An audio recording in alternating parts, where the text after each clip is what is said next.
இயேசுவில் எனது அன்பிற்குரியவர்களே, உங்களுக்கு என்னுடைய இதயம் கனிந்த வாழ்த்துக்கள். வணக்கம்.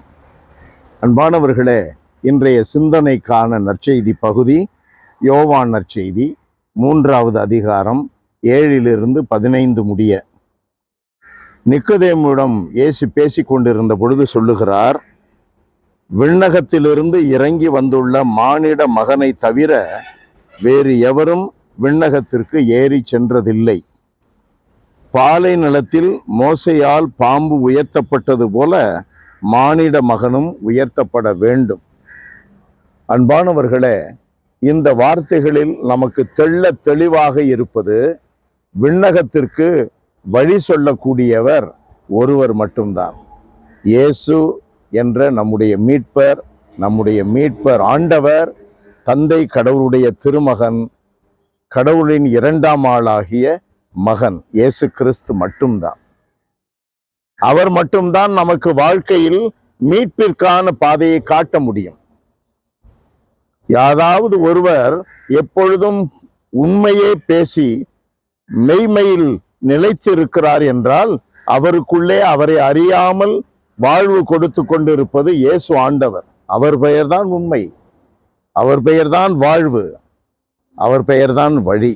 அவர் ஒருவர் தான். 14:6 யோவான் நற்செய்தியிலே இதை நாம் பார்க்கிறோம். நானே வாழ்வு, நானே உண்மை, நானே வழி. அன்பானவர்களே, ஆகையினால் இயேசு கிறிஸ்துவை ஏற்றுக்கொள்ளுகின்றவர்கள் 3:17 யோவான் நற்செய்தியிலே வாசிக்கிறோம்.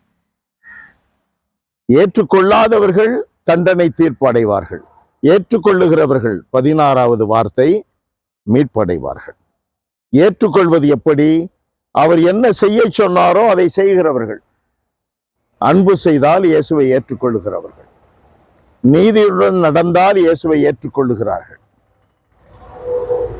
எப்போதும் மெய்மையை தங்களுடைய வாழ்க்கையிலே நிலைக்க செய்கின்றவர்கள். வார்த்தையிலும் செயலிலும் சிந்தனையிலும் அவர்கள் இயேசுவை ஏற்றுக்கொள்கிறார்கள். அவர்களுக்கு தெரியாது இயேசுதான் இதை அவர்களில் உண்மையாக்க விரும்புகிறார். இயேசுதான் உண்மை பாதையை காட்டுகிறார். இயேசுதான் ஊக்குவிக்கிறார். அவர்தான் உந்தி தள்ளுகிறார் என்பது அவர்களுக்கு தெரியாமல் இருக்கலாம். ஆனால் அதுதான் அடிப்படை ஆதாரம். இயேசு மட்டும்தான் விண்ணகத்திற்கு வழி. ஆகையினால் இயேசு காட்டுகிற பாதை அன்னை மரியா சொல்லுகிறார், அவர் சொல்லுவதெல்லாம் செய்யுங்கள். அவர் சொல்லுவதெல்லாம் செய்தால் மீட்படைவார்கள். நீ இந்துவாக இரு, கிறிஸ்தவனாக இரு, இஸ்லாமியராக இரு, அவர் சொல்லுவதை செய்தால் மீட்படைவாய். அன்பு கடவுளே, உம்மை போற்றி புகழுகிறோம், வாழ்த்தி வணங்குகிறோம். ஆண்டவரே, எங்களுடைய அன்றாட வாழ்க்கையில் எந்த சூழலிலும், எவ்வளவு நெருக்கடிகள் மத்தியிலும் உம்முடைய திருமகனும் எங்கள் மீட்பெருமான ஆண்டவர் இயேசு கிறிஸ்து எங்களுக்கு என்ன சொல்லி இருக்கிறாரோ அவைகளையெல்லாம் முழு மனதோடு கடைபிடித்து விண்ணகம் செல்லுவதற்கான வழியை நாங்கள் பற்றி கொள்ள எங்களுக்கு ஞானத்தை தாரும். இயேசுவின் நாமத்திலேயே ஜெபிக்கிறோம் பிதாவே. ஆமென், ஆமென்.